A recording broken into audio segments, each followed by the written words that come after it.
En un lactante hipotónico tenemos que saber diferenciar primero qué es un lactante hipotónico, qué es el tono, diferenciarlo de lo que es la fuerza, así que no siempre es muy sencillo de diferenciar. A veces uno dice lactante hipotónico o el tono muscular y lo asocia más con la fuerza. Bueno, ahí hay que diferenciar un poquito los dos aspectos, ¿sí?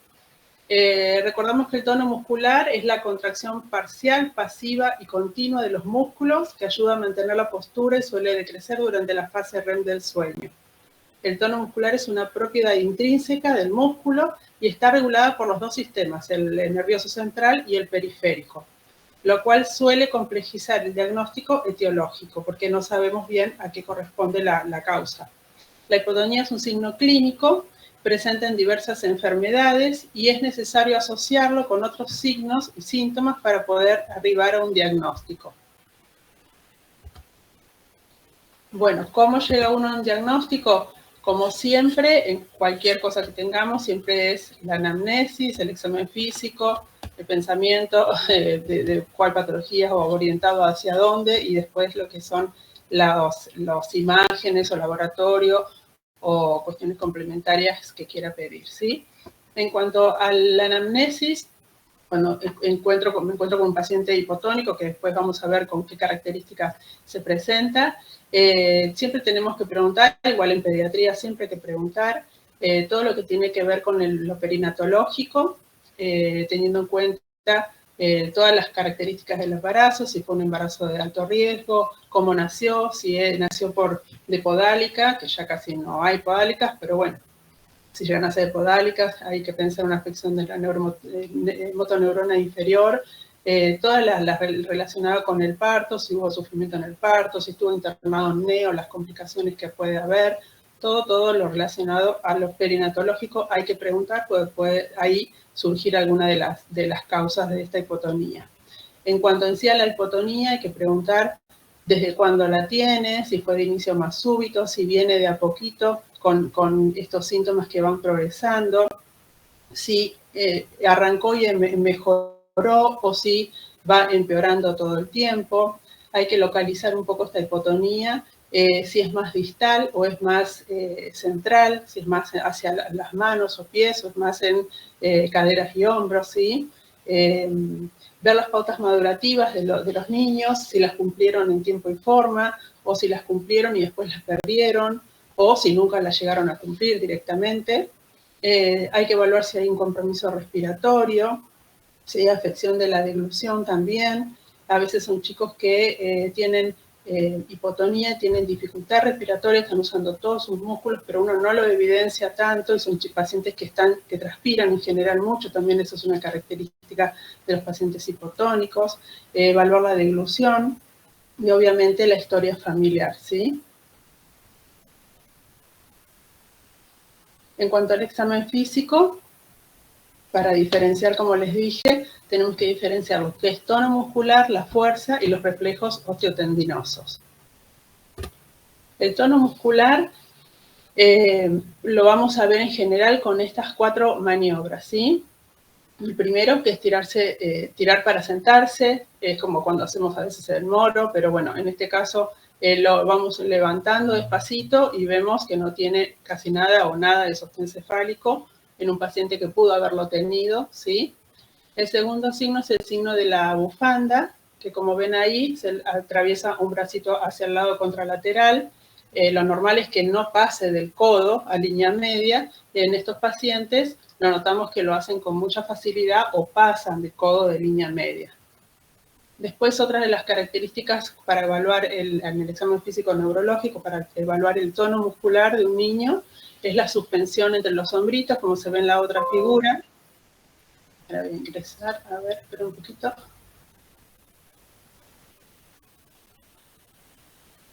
Ahí está. Bueno, ahí seguimos. La tercera maniobra entonces era la de suspensión de hombros, que como lo ven, un niño, por más que tenga un mes de vida, nosotros lo sostenemos por debajo de los hombros y algo de resistencia, digamos, se tienen, ¿sí? En estos casos son niños donde como que se nos escurren entre las manos, ¿sí? Y la última maniobra para evaluar el tono muscular es el de la suspensión ventral, también está la suspensión dorsal, que es lo mismo pero da vuelta, y bueno, donde no hay ninguna resistencia, es como tener una soga colgando que no hay ninguna resistencia. Con esas 4 maniobras, básicamente podemos evaluar el tono muscular. Recuerden que estamos hablando de lactante hipotónico, pues en los más grandes obviamente no voy a hacer esto, pero el tema de hoy es lactante hipotónico. En relación a la fuerza muscular, es distinto a lo que es el tono, que como decía, a veces como que se nos mezclan, pero bueno, tiene una escala de evaluación donde no hay ninguna contracción muscular, no hay ninguna fuerza muscular, hasta que iguala a la fuerza del examinador. Uno va poniendo resistencia y hay el movimiento espontáneo con resistencia, y bueno, son los grados de evaluación de la fuerza muscular. Estas son cosas, digamos, el examen físico neurológico general, ¿sí? Y después tenemos que evaluar también en un paciente hipotónico los reflejos de estiramiento y los cutáneos, según los dermatomas y todo lo que saben de senos, ¿sí? Bueno, con recordatorio básico de cómo logramos el tono muscular y también la fuerza. Bueno, de la corteza cerebral sale la motoneurona superior hacia médula, y de ahí la segunda motoneurona, la inferior, hacia la unión neuromuscular. Desde la corteza, cualquier cosa que pase, corteza, motoneurona superior, médula, la inferior, músculo, placa mioneural, cualquier cosa que esté alterado en todo ese trayecto, vamos a tener alguna alteración, no solo en la fuerza, sino en el tono muscular. Bueno. La hipotonía puede ser el resultado de injurias agudas o crónicas en cualquiera de los niveles del sistema nervioso central, como les dije recién, desde la corteza cerebral hasta el músculo. A diferencia de la hipertonía, que se traduce únicamente por una disfunción del sistema nervioso central. Cuando tengo hipertonía, ya sé que la alteración es central, en cambio con la hipotonía tengo que evaluar toda la vía neurológica. Las hipotonías se van a dividir en general como para ir pensando posibles orígenes o causas. La hipotonía se divide en origen central y en origen periférico. La de origen central tiene sus características, es casi con debilidad leve o sin debilidad, es decir, la fuerza. Los reflejos osteotendinosos están presentes, inclusive puedo tener clonus. En estos casos tengo que evaluar la presencia de dismorfias, porque puede ser parte de un síndrome genético, entonces evaluar dismorfias. Tengo que tener en cuenta la pesquisa perinatal, ¿sí? Por ejemplo, en un hipotiroidismo podemos tener una hipotonía de origen central. Las causas centrales representan el 60% de las hipotonías. La más frecuente es la encefalopatía hipóxica isquémica relacionada a una asfixia perinatal. Esto después lo vamos a repetir varias veces porque todas estas diferencias, diferenciar lo que es central y periférico y ir pensando hacia dónde voy, esto es importante.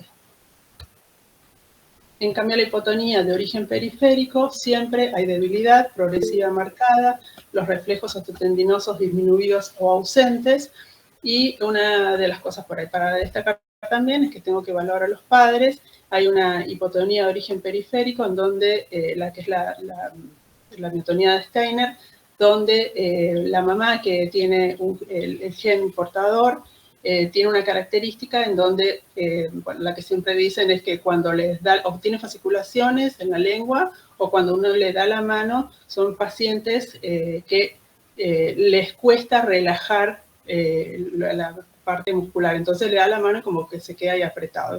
Eso lo dicen y lo van a ver en varios lados en cuanto a examinar a los padres, a la madre, sobre todo en este caso. Entonces, ahí seguimos. Bueno.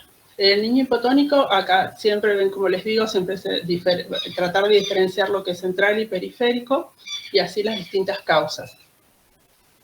Vamos por este lado de acá primero. Vemos si tiene debilidad y reflejo o si no tiene debilidad, ¿sí? Si en el primer caso tiene los reflejos presentes o aumentados, pero no tiene debilidad, nos orientamos a una hipotonía central. Si tiene dismorfias, Lo podemos asociar con algún síndrome genético, más conocido el síndrome de Down, que suelen ser hipotónicos.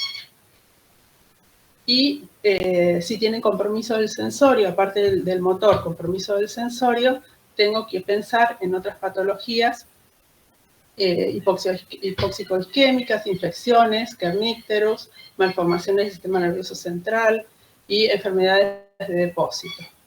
Lo más frecuente en este caso, entonces, como les dije, pueden ser asociados con dismorfias a síndrome genético o lo que es sufrimiento fetal o hipoxia perinatal, también que es la causa central.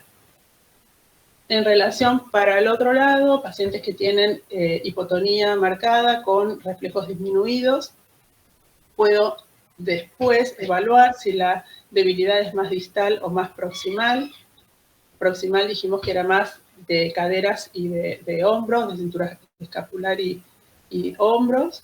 Tengo que ver, puedo pensar en este lado, esperen que se me fue el cosito, si hay arreflexias, fasciculaciones linguales, puedo pensar en una atrofia muscular espinal, si los reflejos están presentes o disminuidos y tengo algunas alteraciones con o sin alteraciones esqueléticas, puedo pensar en alguna alteración muscular y si no, en alguna alteración hacia este lado, con tosis palpebral, debilidad, alteración de la placa neuromuscular como el botulismo. Y si tengo la debilidad más distal, con arreflexia, alteraciones esqueléticas, en alguna neuropatía periférica. Esto es lo que uno tiene que tratar de ir pensando y dividiendo aguas para ir llegando a un diagnóstico. Porque, como siempre digo, si no, en un paciente hipotónico, si yo arranco a hacer todo lo que se me ocurre de posibles diagnósticos, hay que hacer un montón de estudios. Entonces, como todas las patologías, siempre hay que tratar de orientar nuestro pensamiento a través de la anamnesis y el examen físico, ir orientando y abriendo aguas para arribar a un diagnóstico más, a ver, un segundito, más seguro sin hacer tantos estudios. Ahí está. Los cuadros son como complejos, pero después uno cuando empieza a ver, siempre están hablando de lo mismo, ¿sí? Es ir orientándonos, ir separando para qué lado me oriento al diagnóstico. Acá lo mismo, en relación a los exámenes complementarios, lo mismo, teniendo un pensamiento de qué patología puede ser, hacia dónde voy a ir pidiendo los estudios, ¿sí? En este caso, la hipotonía central, que dijimos que tenía dismorfias, voy a tener que pedir un cariotipo, una evaluación genética seguramente. Y si no tiene dismorfias, que lo asocio más con alguna patología, lo más frecuente es la asfixia perinatal, ecografía cerebral, tomografías de imágenes cerebrales, electroencefalogramas, y que tiene convulsiones, entonces me oriento más para ese lado hacia el diagnóstico. ¿Sí? En este caso, las imágenes deberían darnos la causa. No siempre tenemos causa, sino que uno va orientándose, y a veces es el tratamiento y nada más, ¿sí? En el caso de que tenga un niño hipotónico con debilidad, hablamos de la hipotonía periférica, en este caso sí, por ahí tenemos que estudiar el músculo, biopsia muscular, un electromiograma, enzimas musculares, estudios también moleculares para descartar otras patologías. Bueno, de lo anterior, lo más importante es saber las características bien de lo que es el examen físico, las posibles causas y diferenciar central y periférico. Eso es lo más importante, ¿sí? Después por ahí uno no tanto pregunta en cuanto a estudios complementarios y demás, pero sabiendo posibles causas, obviamente uno los va orientando. Una de las causas más frecuentes de lactante hipotónico, sobre todo en la zona, es el botulismo del lactante. Es bastante frecuente, este año todavía no tuvimos ninguno, pero es bastante frecuente, aunque acá dice que es poco frecuente, pero acá es bastante, digamos, potencialmente mortal, que afecta a niños menores de 1 año y resulta de la ingesta de la espora de la bacteria Clostridium botulinum. Es un bacilo gram positivo, anaerobio estricto, formador de esporas resistentes al calor y produce una neurotoxina. Bueno, la transmisión a través de la miel, que por eso prohibimos el consumo de miel en menores de 1 año, hierbas medicinales y el viento. En general, por lo menos nosotros acá en Roca, lo más frecuente asumimos relacionado al viento, porque en épocas de viento, aunque ahora hay viento todo el año, pero bueno, en épocas de viento, y sobre todo nuestros pacientes suelen venir de Valle Medio. El uso de miel casi, no es como antes, casi ya no se da hasta el año y no sería una de las causas, ¿sí? Bueno, las características clínicas del botulismo, del lactante, la típica es constipación, hipotonía y reflejo fotomotor lento, ¿sí? Estas son las típicas. Igual recordemos que es una alteración de la unión de la placa de la liberación de acetilcolina, así que también, así como tenemos constipación, podemos tener alteraciones para la diuresis, un globo vesical. Generalmente todo es motor, no tiene ninguna alteración sensitiva, ¿sí? Va afectando, esa es la típica tríada con la que ingresa, después puede ir avanzando, comprometiendo otros órganos. También tenemos alteración de la secreción, en los ojos, en la saliva, vamos a encontrar mucosas secas. Lo más frecuente es que llegue un niño con antecedentes de un llanto o molestia que no queda muy claro. A veces tiene una primera consulta, después una segunda consulta donde el paciente únicamente siguió llorando o está molesto, pero ya el llanto se pone más débil, con disminución del reflejo de succión de ilusión, disfunción autonómica, esto de la secreción, un paciente letárgico hipotónico, ¿sí? Eso es lo más característico de los niños.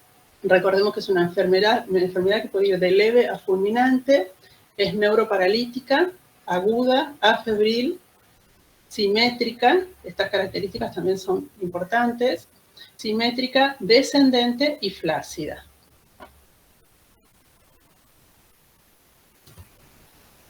Son pacientes que, bueno, tienen midriasis, tienen reflejo fotomotor lento, todas características bien de la afección que tienen, ¿sí? Recordemos la toxina botulínica, el mecanismo de acción, se absorbe la neurotoxina por superficies de mucosas o heridas, pasa de sangre al linfático, hay una unión en la placa mioneural, se fija ahí, una fijación presináptica, e inhibe la liberación de acetilcolina, produciendo la parálisis que es simétrica descendente hasta el paro respiratorio. Puede llegar o no, ¿no?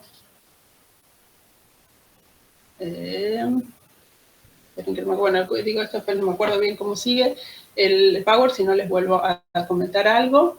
El diagnóstico es un diagnóstico, obviamente primero es clínico, pero la confirmación diagnóstica se hace a través de la detección de toxina botulínica, que se hace con muestra de suero y de materia fecal. Esas muestras se derivan al Malbrán y generalmente del diagnóstico de certeza llega después. Llega a los 15 días, 20 días, ¿sí? Es una enfermedad de denuncia obligatoria. Así que el diagnóstico principalmente es clínico y no tenemos que esperar a la confirmación, sino con la sospecha clínica empezar a actuar. A veces se hace, pero la verdad que ya casi nada, un electromiograma, donde se ve un incremento progresivo de los potenciales provocados por una estimulación nerviosa de alta frecuencia. Pero tampoco es algo que se haga en agudo, ya casi ni se hace, ¿sí? Pero sería, teniendo un patrón de electromiográfico típico, también se podría llegar al diagnóstico. Bueno, lo que les quería decir, el paciente, hay distintos tipos de pacientes dependiendo la afección que tenga, ¿sí? Podemos tener un paciente con un rápido deterioro, en 2-3 días, hay un deterioro hasta que hay que poner un respirador. Hay otros pacientes que no, que tienen la tríada inicial típica, la hipotonía, con mala succión de eglusión, pero mantiene bien toda la función respiratoria hasta que se empiezan a recuperar. Y bueno, así hay varios intermedios, digamos. Lo que sí son pacientes que tienen que tener, porque justamente no sabemos en qué momento llegan a la insuficiencia respiratoria, entonces tienen que estar o en terapia o una terapia bien cercana, ¿sí? La recuperación de los pacientes también es bastante particular de cada caso. Lo que se espera que a las 2, 3 semanas empiecen otra vez a producirse los receptores y empieza a mejorar, pero bueno, a veces si bien tienen estimulación y demás, a veces a los 2, 3 meses mejoran, a los 6 meses, y en algunos casos tienen una restitución recién ad integrum hacia los 2 años, ¿sí? Es variado también la recuperación. Hay chicos que, si bien ya están con alimentación por boca y todo, todavía el tono bien completo tardan hasta 2 años en recuperarlo. En cuanto al tratamiento, son medidas de sostén en un inicio, principalmente lo que es la deglución. En cuanto piensan con alguna mínima alteración en la deglución, se suspende la vía oral, se alimentan por sonda, a veces necesitan sondas vesicales, bueno, en el caso de que necesite respirador, obviamente, mejorar la secreción con lágrimas, la secreción en los ojos, mantener la boca húmeda, bueno, es bien medidas de sostén, eventualmente hasta que llega al respirador, ¿sí? Y después el tratamiento es la antitoxina botulínica, que se tiene que aplicar en cuanto se hace la sospecha clínica, no se espera tampoco el diagnóstico definitivo, se inicia el tratamiento y se trata siempre de que sea en menos de los 5 días de iniciados los síntomas, porque la toxina actúa sobre, la antitoxina sobre la toxina circulante. Una vez que ya se unió la placa muscular, ya no funciona más. Entonces, lo más importante es iniciar el tratamiento rápido. Ahí está. Bueno. No sé si tienen preguntas del lactante hipotónico. Si no leyeron es como mucho, o los cuadros y todo eso. Hola, Doc. ¿Qué tal? Yo tengo una pregunta respecto a la denuncia del botulismo. ¿Se hace cuando hay sospecha clínica o cuando ya tenemos el resultado de la materia fecal, el suero? Eso nosotros lo hace en infectología, epidemiología, pero no te podría asegurar, puedo averiguarlo. Creería que la sospecha, como toda, se hace la denuncia de sospecha y después se ve si se confirma o no. Ah, ok, gracias. Sí, pero lo averiguo con el epidemiólogo. ¿Qué usamos acá? ¿Acá dónde? ¿En Roca? Ah, ¿cuál de las toxinas será? La equina. No sé si será eso. Porque... sí, la otra no se consigue en Estados Unidos. La botulínica equina se utiliza.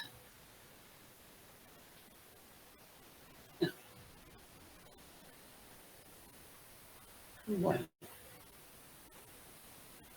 Después otras patologías por ahí que en el otro Power que están que lo voy a subir después, está también el síndrome de Guillain-Barré, que es una polirradiculopatía, que la diferencia a veces está asociado a posviral.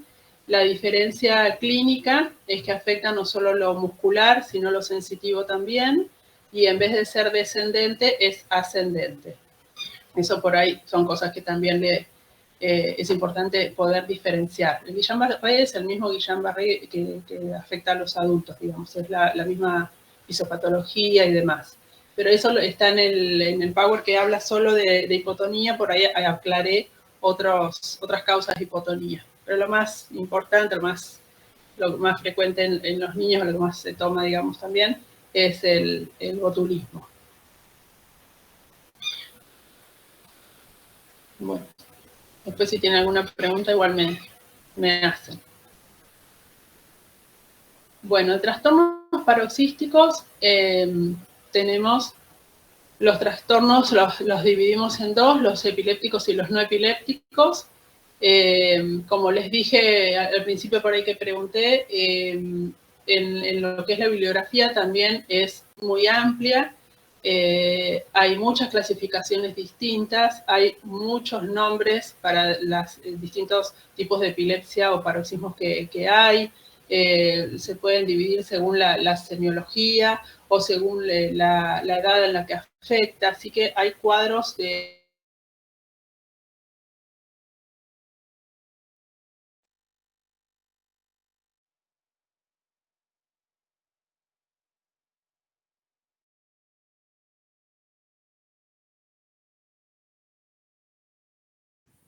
Doc, se cortó. Sí, ¿hola? Hola, se cortó. Sí, ahí sí, pero no se escuchó lo que dijo, profe. Se había cortado. Ah, ¿ahí está? Sí, ahora sí. Ahí ¿Me sí. escucha? Ah, bueno, no sé dónde se cortó. Que le decía que la clasificación es muy amplia, depende de los libros que uno agarre, por edades, por tipo de semiología que tenga el paciente y demás, pero bueno, como que eso no es lo más importante, ¿sí? Yo también en el Power puse algunos y después voy a subir videos, eso por ahí estaba diciendo, distintas epilepsias que por ahí es útil para poder visualizar lo que y diferenciar una de otra, ¿sí? Bueno, las convulsiones son el trastorno neurológico más frecuente en los niños menores de 16 años. La epilepsia es una patología prevalente, aproximadamente 1% de la población general lo tiene, el 80% de esta epilepsia generalmente tiene inicio en edad pediátrica. El enfoque diagnóstico y terapéutico es muy variable según la edad del paciente, las características y la causa de la convulsión. Convulsión versus epilepsia, para diferenciar, la convulsión es un fenómeno motor producido por una descarga excesiva y sincrónica de las neuronas. No toda manifestación de una epilepsia es a través de convulsiones, ¿sí? A veces hay epilepsias donde no hay movimiento motor, digamos, sino que tienen otras características. Eso por ahí diferenciar. Tema importante para lo que es pediatría, saber bien lo que son convulsiones febriles, con sus características y su clasificación. Una convulsión febril, las características que tiene son convulsiones que se producen con fiebre, de fiebre axilar igual o mayor a 38 grados. La fiebre se puede presentar dentro de las 72 horas de ocurrido el episodio. Esto quiere decir que yo puedo tener ahora la convulsión y mañana la fiebre, o ahora la fiebre y mañana pasado la convulsión. Cualquiera de estas características o de estas dos cuestiones que pasen está dentro de lo que es convulsión febril, ¿sí? A veces cuando tienen todo junto, obviamente nos facilitan el pensamiento, pero a veces convulsiva, los dejamos internados y después recién tienen la fiebre y ahí nos ayuda un poco. Y otra característica que sí o sí tiene que tener para que yo diga que es una convulsión febril, que tiene que tener una edad entre 3 meses a 5 años. Entonces, las tres cosas que tengo que tener es la fiebre, la convulsión, la fiebre dentro de las 72 horas del episodio y la edad que tiene que cumplir.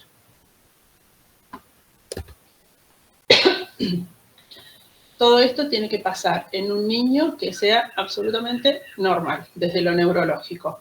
Tiene que tener una maduración normal, no tiene que tener signos de meningitis, no tiene que tener malformaciones cerebrales, es un niño que nunca tuvo convulsiones afebriles o sin fiebre, no tiene que tener alteraciones hidroelectrolíticas u otra patología, no tiene que ser por tóxicos, digamos, ninguna otra cosa que pueda producir la convulsión.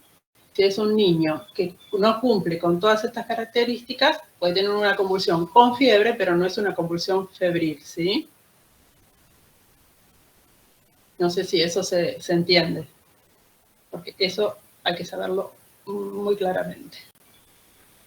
Después por ahí sí que no. Sí.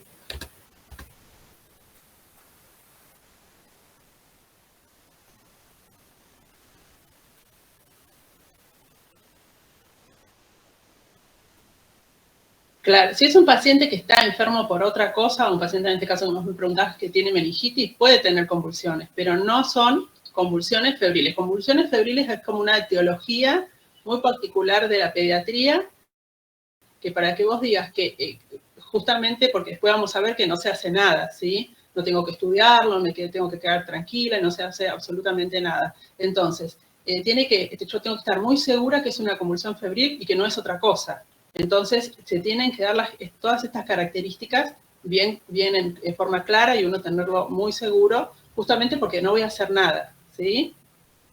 Entonces, las características, repito, la fiebre dentro de las 72 horas, la edad es muy importante. Yo tengo un chico de 6 años o 6 años y medio con una convulsión y con fiebre, no es una convulsión febril, tengo que estudiarlo, será otra cosa, ¿sí? Y bueno, todas estas características que dije. Las convulsiones febriles, a su vez, se pueden diferenciar en simples o en complejas. Las características estas que se suman a las anteriores son convulsiones febriles y para que sean simples tienen que durar menos de 5 minutos, pueden ser tónico-clónicas, tónicas, atónicas, con algo de cianosis o palidez, bueno, son una convulsiva tiene, y generalmente no tienen un posictal prolongado, ¿sí? Y no son recurrentes, es decir, dentro, no sé, está resfriado, tuvo fiebre y tuvo solamente un episodio de la convulsión. Si ya tuvo 2, eso quiere decir que es recurrente. En el caso de las simples, no tienen que ser recurrentes. Y para llamar las convulsiones febriles complejas o atípicas, que se llamaban antes, o complicadas, son pacientes que duran más de 5 minutos, pueden ser recurrentes, pueden ser focales, no son generalizadas, puede tener algo de foco, aunque generalmente son generalizadas, pero esta puede focalizar un poco, y suelen quedar un poquito más posictales o con signos neurológicos posictales, ¿sí? Bueno. Como les decía, las convulsiones febriles simples son benignas, se les llaman benignas también. El riesgo es mínimo de que se desarrolle una epilepsia o alguna patología neurológica, es muy de 1%. Y las complejas tienen un poco más de posibilidades, pero igual en sí es poca la posibilidad, en general no es lo que vemos, por eso también en un principio no se estudia, ¿sí? Por ahí cosas para aclarar, porque son cosas que todavía se dicen, o los papás que han tenido otros hermanos, otros hijos con convulsiones febriles, por ahí lo cuestionan. Son un par de cosas. No hay evidencia de que el tratamiento preventivo disminuya el riesgo de desarrollar epilepsia, ¿sí?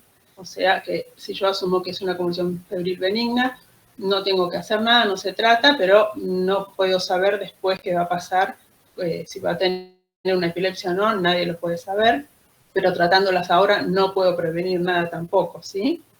La administración de fármacos antiepilépticos para prevenir la recurrencia tiene más efectos adversos que utilidad. En general, antes se daba con un paciente que empezaba con algún cuadro que podía dar fiebre o empezaba con fiebre, se le aplicaba diazepam intrarrectal, que lo tenían en su casa los papás, se aplicaba durante 3 días. Algún que otro caso a veces veo, pero la verdad que tampoco es una indicación, ¿sí? Y otra cosa a destacar, que los antipiréticos como profilaxis, es decir, empezar a darle antifebriles en forma permanente durante 2 o 3 días, no quiere decir que no se produzca igual esa convulsión. Lo que se ve tampoco tiene que ver cuánta temperatura levanta, ¿sí? Podemos tener pacientes con 39 grados y que no hacen convulsiones, y otros con 38 que sí hace. A veces lo que sí se ve más es que la elevación rápida de la temperatura en pacientes que han tenido convulsiones se nota más eso, pero no quiere decir, bueno, que a veces los papás también se asustan, si tiene más de 39 va a convulsivar. No tiene nada que ver si tiene 38, 39, si va a convulsivar igual.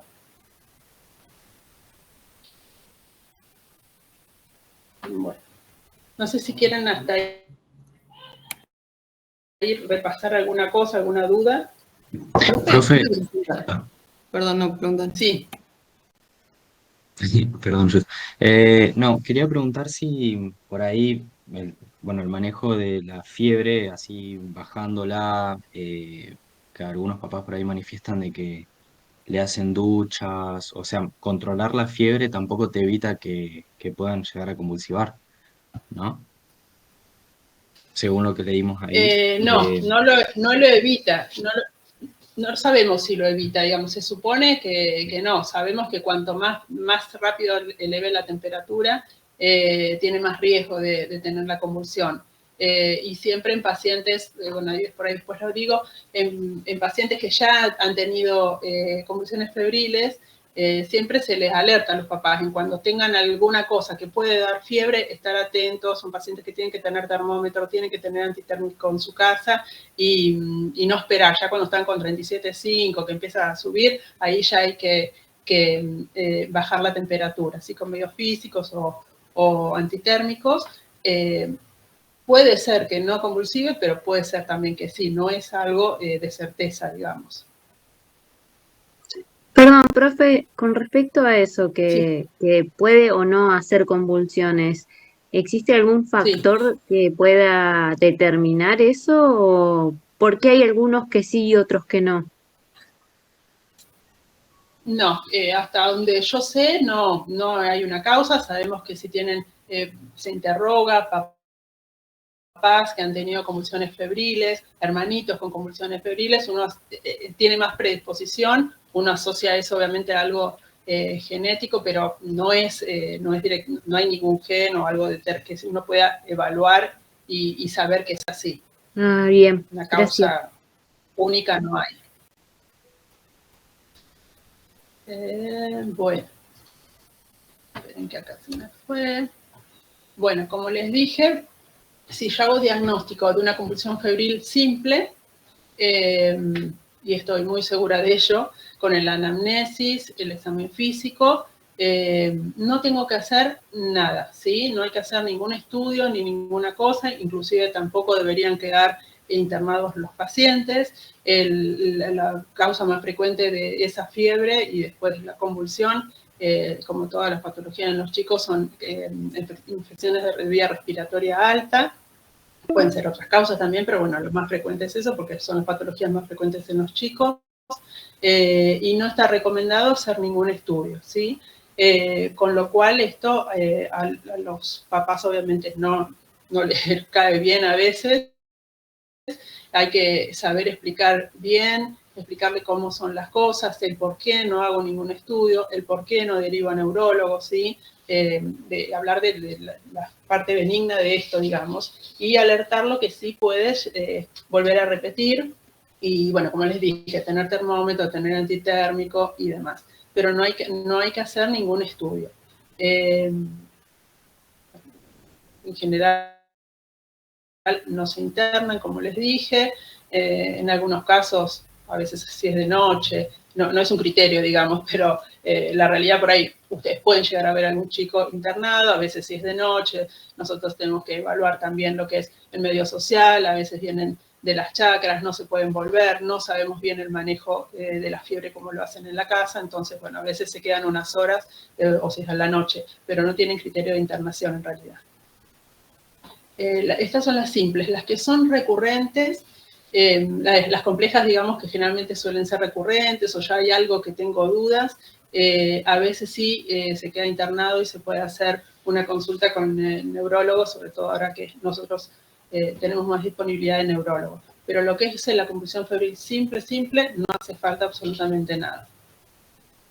Profe, una duda. Respecto a las convulsiones estas febriles, si tiene 3 convulsiones febriles en 2 semanas o 3 semanas, una por semana, ¿cómo lo tomás? ¿Como benigna simple o como recurrente?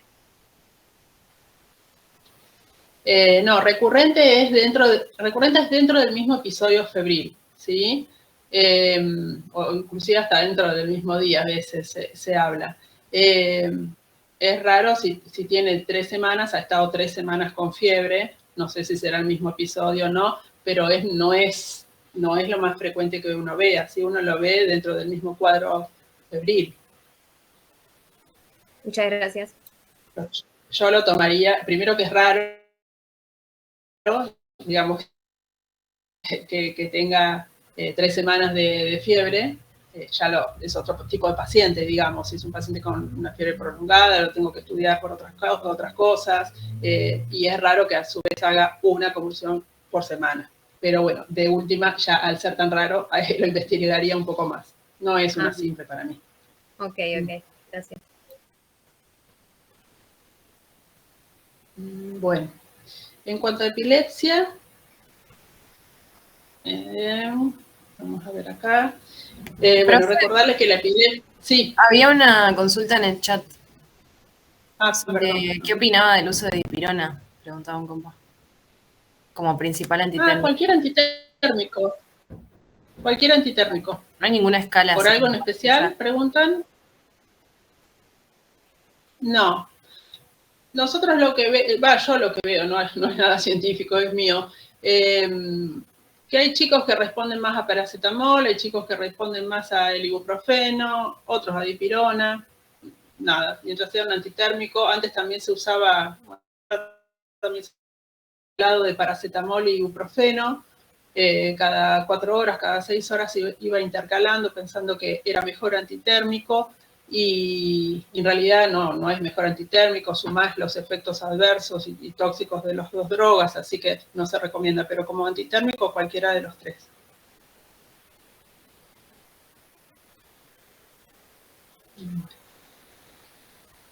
Bueno, en cuanto a la epilepsia, entonces recordarles que no toda epilepsia está asociada, digamos, a una convulsión. A veces hablamos de convulsión y epilepsia como lo mismo y no es lo mismo. La epilepsia son cambios en la actividad eléctrica del cerebro que se manifiestan en el cuerpo de diferentes formas, ¿sí? No siempre son motoras. Es también una consulta bastante frecuente en pediatría. En los primeros años los más afectados son los varones, después hacia la adolescencia suelen afectar más a las mujeres, con esa incidencia. Y bueno, en cuanto a la epilepsia o las crisis motoras, en este caso epilépticas motoras, también hay clasificación, pueden ser parciales o focales, simples o complejas. Las simples son pacientes que están despiertos, que pueden hablar y que están con un movimiento motor en uno de los miembros. Y las complejas cuando se acompañan de desconexión. O sea, son pacientes que están inconscientes. Esas son las parciales o focales, y las generalizadas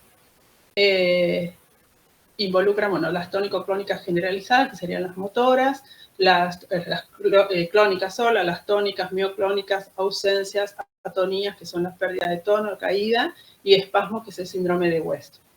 Esta es una clasificación bastante simple y general de los tipos clínicos de crisis.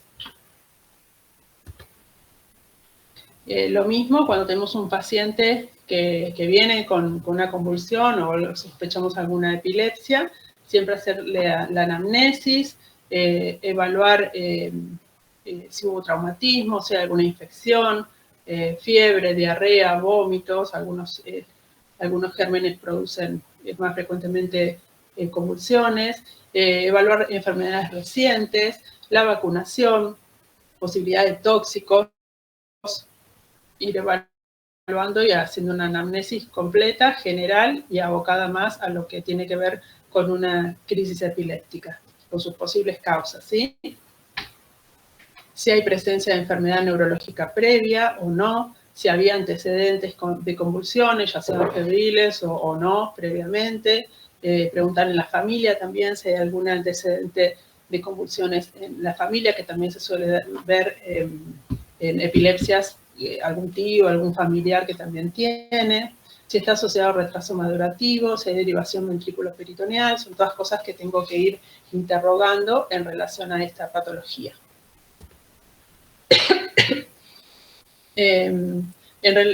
Cuando los pacientes tienen alguna crisis, bueno, este dibujito ahí lo puse para las dos convulsiones, en realidad, para lo que es una epilepsia con convulsiones, o lo que serían las convulsiones febriles. Todavía hoy vemos que la gente hace, cuando hay alguien en la calle, uno hace cualquier cosa que no favorece al paciente. Entonces también es bueno la educación cuando tenemos un paciente con convulsiones febriles o con convulsiones por epilepsia, la educación a la familia, en las escuelas, ¿sí? Ahí pusimos cosas básicas, ponerlo en decúbito lateral, aflojarle todo lo que esté en el cuello, bufandas, botones, cosas que le aprieten, favorecer que no se golpee, sí, con una pequeña almohada, sacar anteojos en este caso, hay que alguien controle el tiempo, que alguien llame al servicio de salud, y bueno, no lo típico que se veía, todavía se ve a veces, es que le meten cosas en la boca, azúcar, lo hacen oler alcohol, perfumes, le tratan de tener la lengua, y bueno, siempre es muy bueno seguir educando, que yo veo que no es tan frecuente como antes, todas estas cosas, pero bueno, seguir educando a las familias, a las escuelas, a todos los lugares donde esté, a todos en general, porque todos podemos encontrar ahí en Convulsionando en la calle, pero todo en el caso de los niños, donde vayan los niños, centros educativos, de deporte, está bueno aclarar las cosas básicas de atención.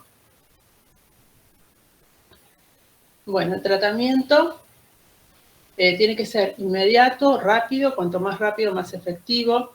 Esto que puse acá a veces me vuelven a preguntar, pero básicamente, como siempre digo, todas las convulsiones o todas las epilepsias sabemos cuándo empiezan, pero no sabemos cuándo terminan, ¿sí? Nosotros podemos decir que un paciente tiene una convulsión febril simple porque ya pasó. Generalmente cuando me llega al centro de salud, ya pasó. Tiene que haber sido en menos de 5 minutos y ya lo veo y ya es otro paciente, ya está conectado y me quedo tranquila.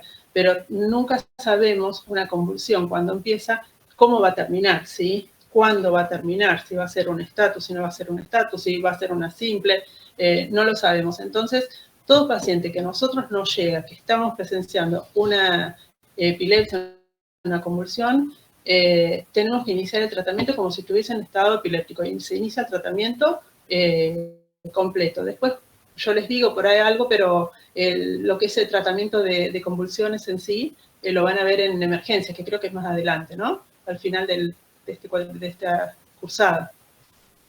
Ahí ven bien lo que es el tratamiento. Pero bueno, lo más importante es saber que el tratamiento tiene que ser rápido, inmediato.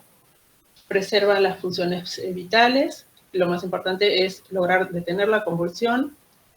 Yo hablo de convulsión, a veces yo misma me confundo acá, pero bueno, es epilepsia, ya sea que tenga una ausencia, que esté con una atonía, lo más frecuente por ahí son las convulsiones, lo motor, pero bueno, es detener este episodio de crisis. Recordemos que está en crisis las neuronas y que hay hipoxia, ¿sí? Entonces, detenerlas, identificar y tratar la causa en cuanto se pueda y prevenir la recurrencia. Esa es la idea del tratamiento. Por ahí si se corta, que se va a cortar pronto, después terminamos con el otro. Bueno, lo importante de la estabilización, como siempre, es el ABC, colocar oxígeno, monitorear accesos venosos, iniciar con el tratamiento medicamentoso, endovenoso que se realiza, y a veces es útil, bueno, bajar la temperatura, corregir hipotermias, evaluar medio interno, ¿sí?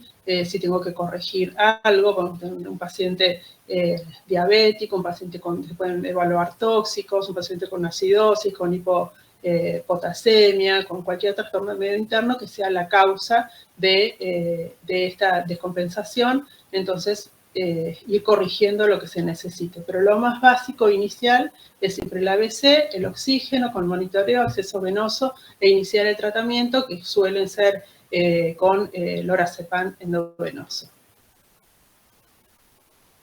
Muchas veces con el oxígeno nada más se logra acceder, pero bueno, a veces hay que avanzar.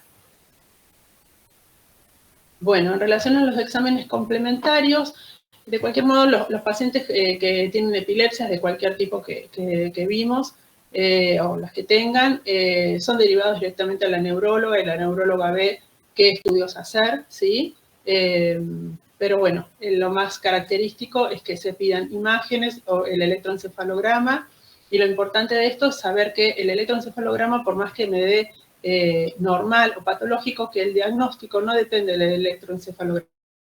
El diagnóstico es clínico, lo realiza el neurólogo, ¿sí? Podemos tener electroencefalogramas normales.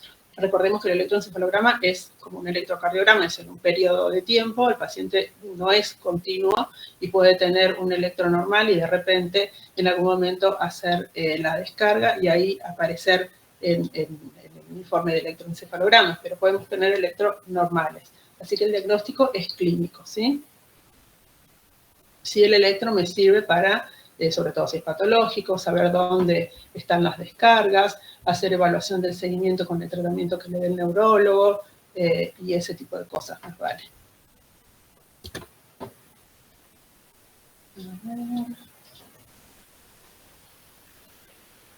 Por ahí corto acá y abrimos la otra porque quedan 2 minutos. Bueno, profe. Bueno, Doc. Bueno, profe. ¿Parece? Ahora veo.